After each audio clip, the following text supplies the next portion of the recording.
Le 13 mars, le bâtonnier Ndjerandji Laguerre Dianro a tenu un point de presse pour dénoncer une décision jugée arbitraire de la Cour suprême du Tchad. Cette décision, intervenue alors que la Cour d'appel n'avait pas encore rédigé son jugement dans une affaire de sextape, a annulé les condamnations prononcées par le tribunal de N'Djamena. Le bâtonnier a souligné que cette situation viole les règles de procédure et a appelé les autorités, notamment le président de la République, à agir rapidement pour restaurer la confiance dans la justice tchadienne, essentielle à la sécurité et à la paix.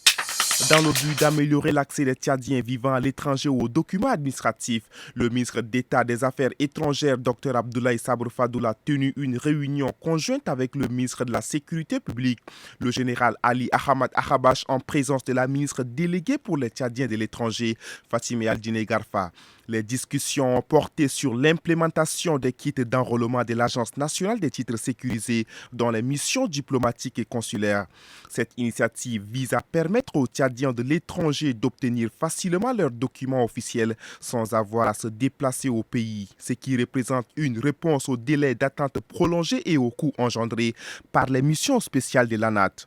Les ministres ont convenu de mener une étude approfondie pour assurer une mise en œuvre efficace et sécuriser cette initiative, renforçant ainsi le lien entre l'État et sa diaspora. Le Premier ministre, l'ambassadeur Alamaï Halina, a dirigé une séance de travail sur le commerce et l'industrie en lien avec les initiatives du président Mahamad Idriss Déby Itno. Lors de cette réunion, le ministre Guibolo Fanga Mathieu a souligné la nécessité des nouveaux partenariats internationaux pour le développement. Les discussions ont abordé la flambée des prix alimentaires et l'importance d'améliorer le climat des affaires. Le gouvernement a mis en place des subventions pour alléger la vie chère et vise l'autosuffisance alimentaire.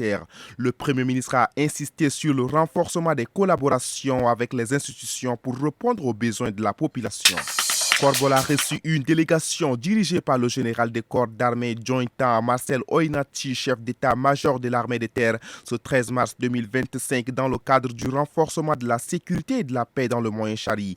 Accueilli chaleureusement, le général et le délégué général du gouvernement Abderrahmane Ahmad Bargou ont souligné les progrès en matière de stabilité et ont appelé à la réconciliation durable.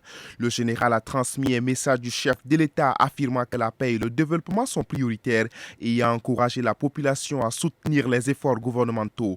La visite s'est conclue par une réunion stratégique pour évaluer les défis sécuritaires et les mesures de protection des citoyens. La dépouille mortelle de feu Issa Boukar Liman est arrivée à N'Djamena dans la nuit du 12 mars 2025 en provenance de Paris en présence de ses proches, amis et collaborateurs venus lui rendre un dernier hommage. Décédé le 8 mars dernier des suites d'une longue maladie, feu Issa Boukar Liman a occupé plusieurs postes de responsabilité. Ancien directeur de la francophonie au ministère des Affaires étrangères, il a exercé cette fonction de 2005 à 2014.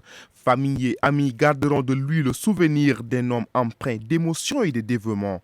Né le 30 août 1947 à N'Djamena, feu Issa Boukar Liman a été inhumé au cimetière de Lamadi, laissant derrière lui 9 orphelins.